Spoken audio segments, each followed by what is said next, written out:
আজ আমরা এসেছি নেদারল্যান্ডসের সবথেকে বড় উৎসব কিংস ডে সেলিব্রেট করতে। নেদারল্যান্ডসের প্রত্যেকটা শহরেই কিংস ডে পালন করা হয়, তবে অ্যামস্টারডামে ভিড় বরাবরই একটু বেশি থাকে। আর আমরাও এখন আছি অ্যামস্টারডামে। এখানে সবাই বসে আছে, এখনো আমরা সেন্ট্রাল অবধি যাইনি। ওখানে কিছু প্রোগ্রাম হচ্ছে মনে হচ্ছে ওই দিকটা একটা প্রোগ্রাম হচ্ছে, দারুণ হয়, ভালো মানে হালকা হালকা হাওয়াটা।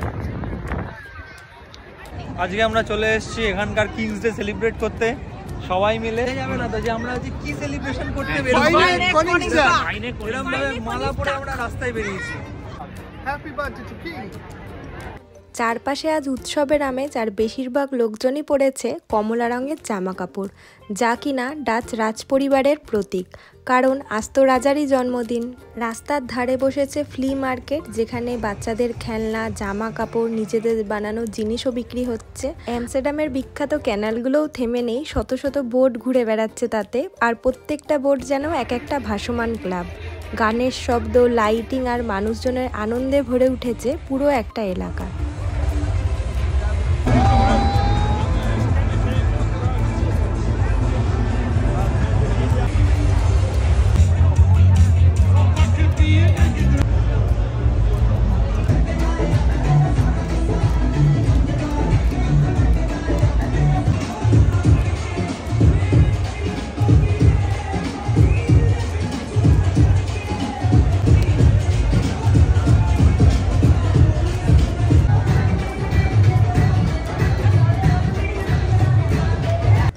আমরা ইন্ডিয়ানরা যেখানেই যাই খুব মজা করতে ভালোবাসি। তার একটা প্রমাণ হলো, এখানে একটা ইন্ডিয়ান দোকান ছিল, সেখানে দেশীয় গান চলছিল, তো সেখানে একটু নাচা গানা করে আমরা এখন আবার হাঁটা শুরু করলাম অ্যামস্টারডাম সেন্ট্রালের দিকে। পুজোর মতো ট্রাম স্টপ দিয়ে, মানে মেন রাস্তা দিয়ে হাঁটছি, পুলিশের গাড়ি,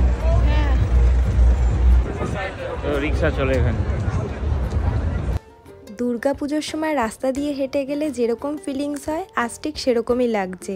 চারিদিকে লোক আর লোক, আর যেসব রাস্তায় বছরের অন্য 5টা দিন একদমই পা ফেলা যায় না গাড়ি ঘোড়া চলার জন্য, আজকে আমরা সেই রাস্তার উপর দিয়েই হেঁটে আসলাম।